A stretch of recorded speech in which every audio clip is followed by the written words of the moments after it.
We had the sense that we were on a frontier of doing things that had not been done before.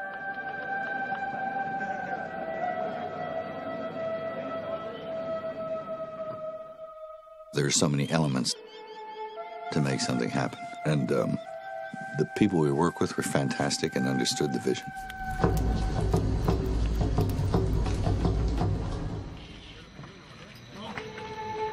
When we looked at the world of the Maya, there were some fascinating aspects of their culture.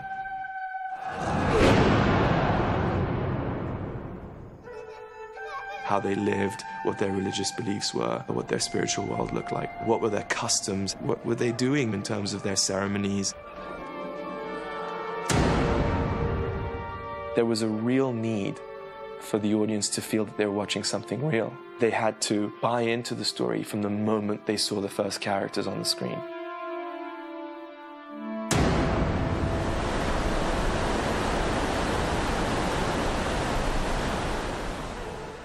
We talked to a lot of people, archaeologists and professors, and there was a lot of reading to be done. So that was pretty interesting. The social mores, the customs, their beliefs. You come in and be very proud.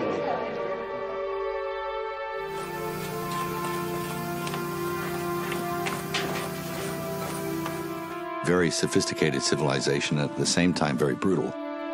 It beats a couple of times, then he takes it away. Stay up and try and watch it go.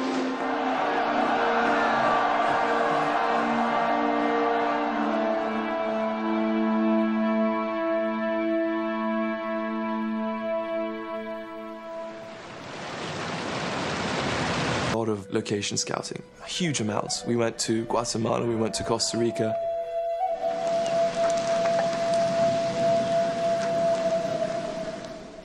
My biggest memory of Costa Rica is Mel's back, because we just kept walking through these jungles and forests, trek after trail after trek, just looking everywhere, and trying to find the right place to shoot. But the jungle there was too thick, and we couldn't see into it. I'm gonna laugh at the monkey. And what I needed for a film like this was, some level area that you could swing a cat in, with flat areas and places where you could build sets.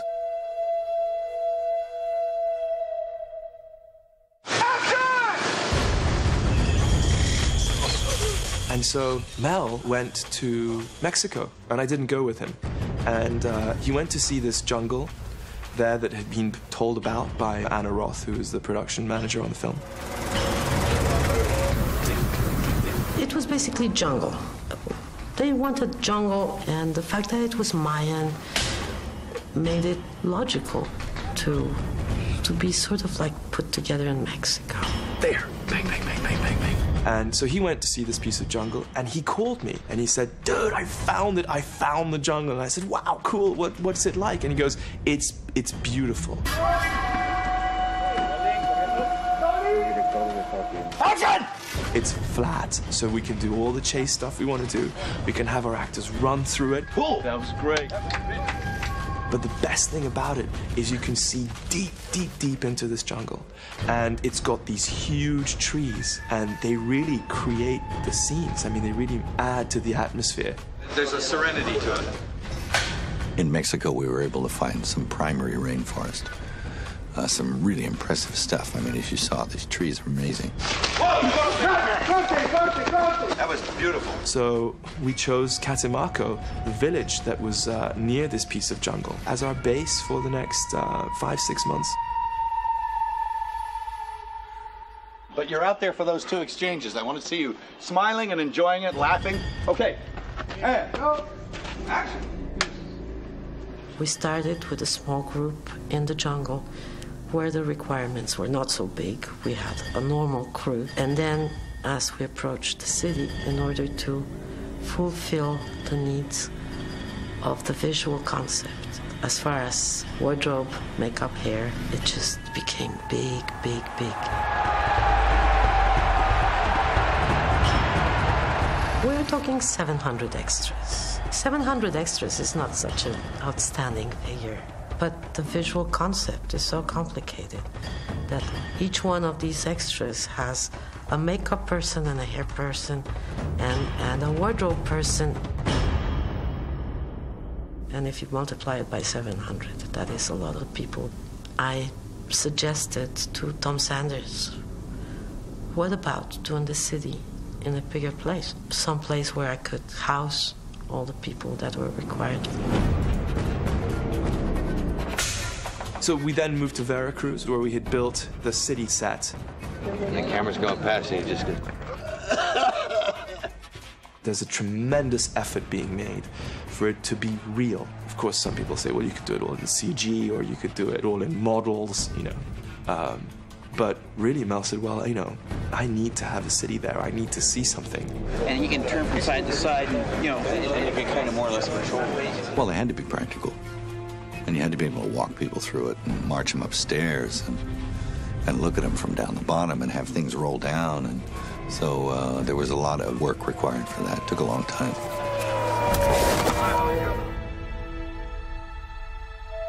And Tom Sanders, production designer who'd worked with Mel before on Braveheart, came on very early on and decided to build this city for us. Something that will never be seen in film again, that you may have seen way back in the great Cecil B. DeMille epics, or Cleopatra, or like Ben-Hur, or whatever it may be, where the actual Mayan city that we are shooting in was mostly constructed right there before our very eyes. The huge pyramid temples and the marketplace. When you actually see that marketplace sequence, you'll almost, I think, be able to smell it off the screen. It looks so real. I mean, it's like a time machine here. These elements, the shanty town, the terraced fields that you'll see in the lime quarry, and the tree fall.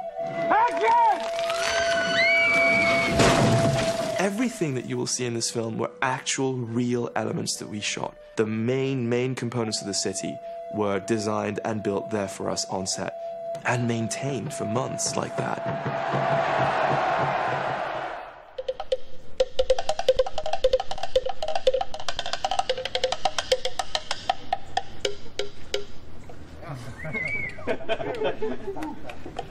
Frank on drums. The real sets were the way to go, and the people there had a real sense that they were in a place. I mean, it was awesome to walk in there, even empty. You know, you'd walk in there and you go, woo. I remember when we...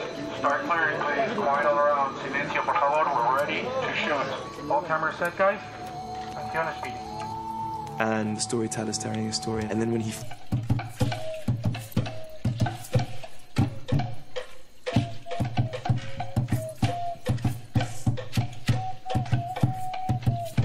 and people slowly get up and dance. And then you see Mel in the middle, conducting it. Okay, now you slowly rise. Now start to dance. Now you guys stand up, and now you move. And I just remember everybody crowded around the monitor, staring at the scene. That was a big opportunity and a big responsibility. You just see these images or a way of looking at something that's kind of exciting. It's kind of a magic thing. It's so vivid, so defined, so beautiful.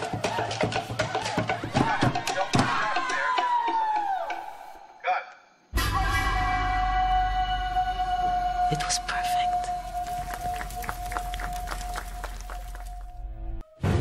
We have ceramics and sculpture and monuments that give us an idea of what the Maya were doing, how they were dressed, the types of jade ornaments they were wearing, tattooing and scarification on their faces, on their bodies. It was a method of display.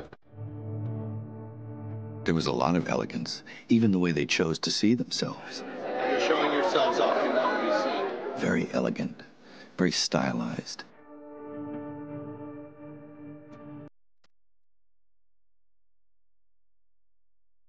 The Mayans had many styles of beauty.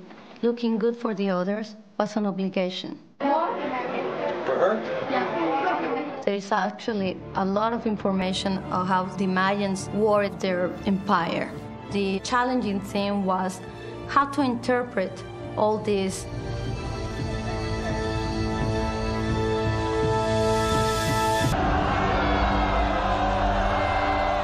I've never seen work like it, and I've seen a lot. I mean, that king's costume and the queen, and some of these chocks and whole kings with these masks on it. It's, wow, that's amazing.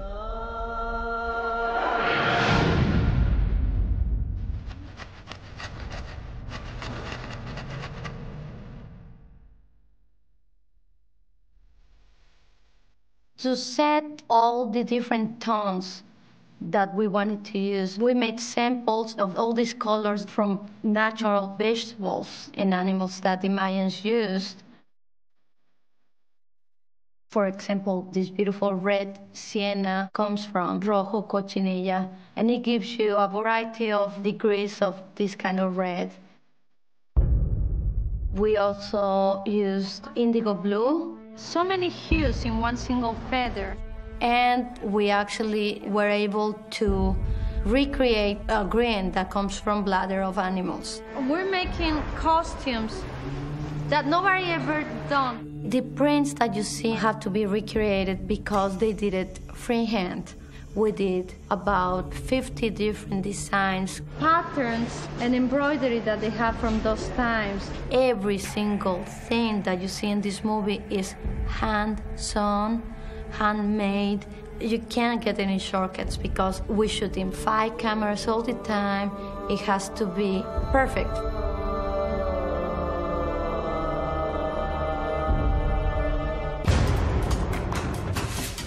The Mayans used a lot of jade. It was a symbol of wealth and happiness and trade and trust. But for logistic reasons, we couldn't have all this made out of jade. So we have to learn how to paint all these light materials into jade, just hand painting them. All these bits are wood, and we have to make it look like if it was jade. And it looks beautiful, just like jade. The Mayas viewed status through the use of jade, exotic commodities like shell, mother of pearl.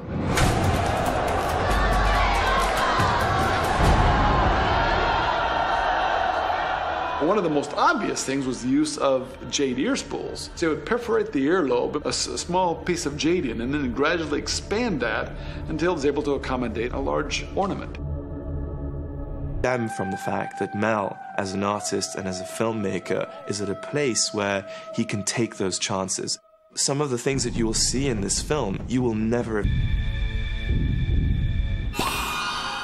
The costume that I wear is so mythic. It belongs in every culture of a warrior society. But as soon as I put all of that leather armor on, I completely just, become this character. It's like, oh my God, what is this? Is this an animal or a man? There's no work required other than to wear the costume. Raoul, signal those guys to move out. It's like Mel says, you don't have to be scary. You are scary. Try to look just straight out with your face. I mean, it is so, that's ominous.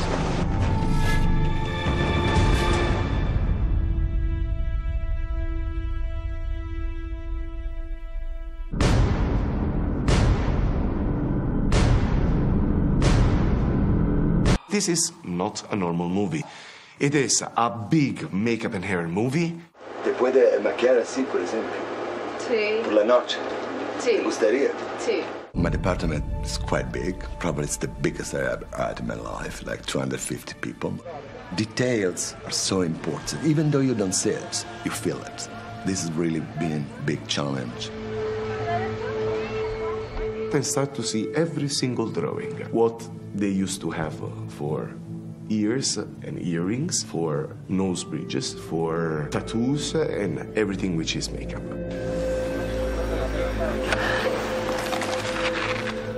Our first thinking was, how can we make the public understand who they are? Everything they used to do in their life was for the gods. In fact, every single tattoo is a sign of a religion.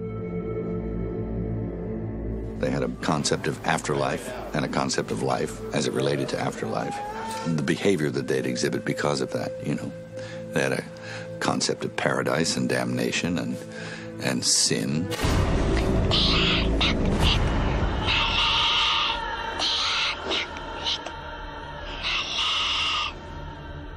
village people. I mean, people that lives with nothing. We've been very minimal with tattoos and things. Okay, cut. With the middle class, I went a little more tattoos, more hair tattoos. We also get rich people and high-class people. But then when you put all together, you see this difference between. Each person looks different.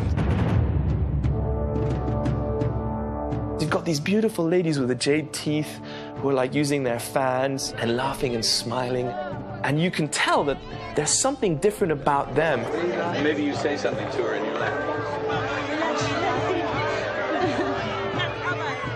The material we use for the earlobes is silicone because the earlobes are stretched. I could not use something hard.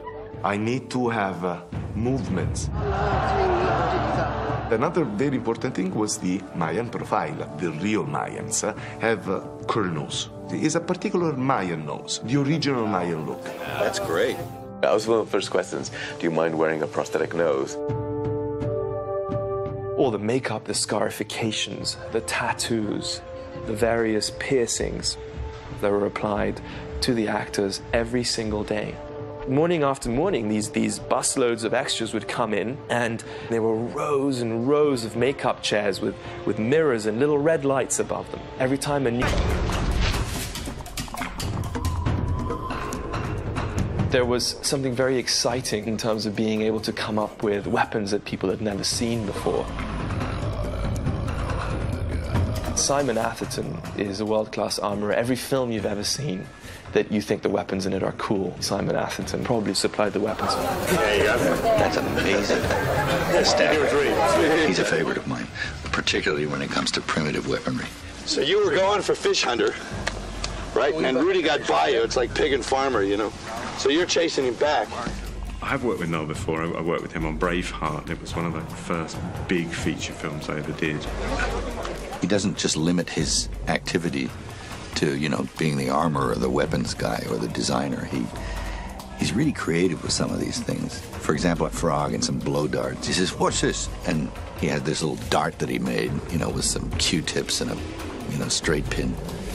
And he just grabs a piece of paper and rolls it up and goes, and it just whap. And he says, "What if he uses a leaf?" There's whimsy in it.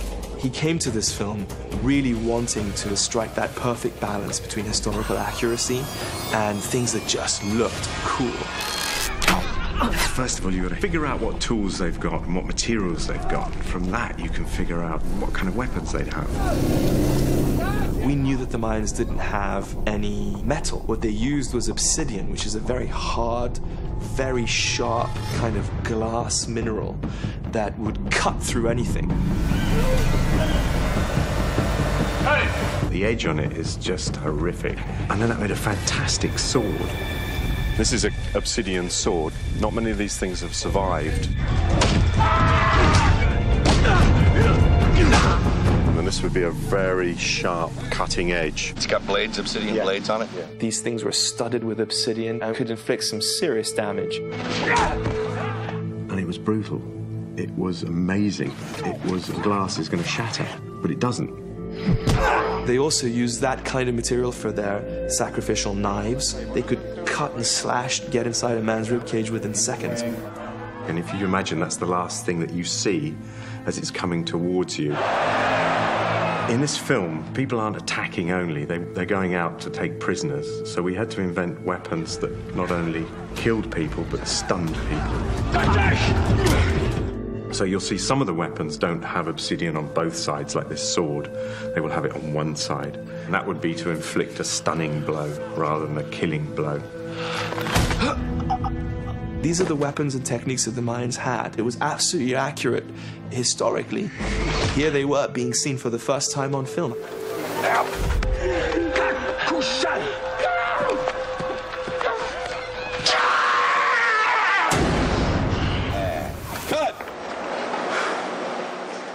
As you look at the quantity and the extent and the caliber of the artistic merit that the Maya had, it breeds a sense of respect, a sense of awe, and a sense of understanding.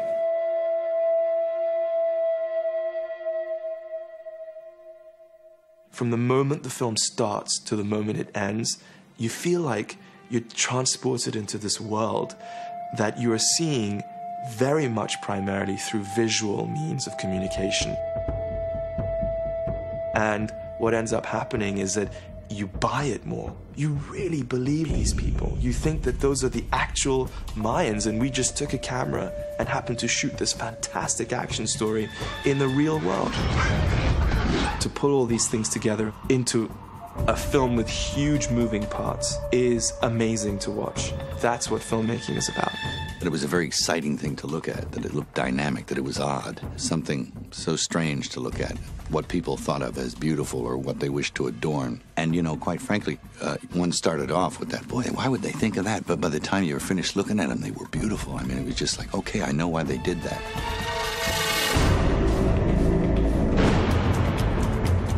It had this aesthetic that began to appeal to me. And it looks beautiful on film.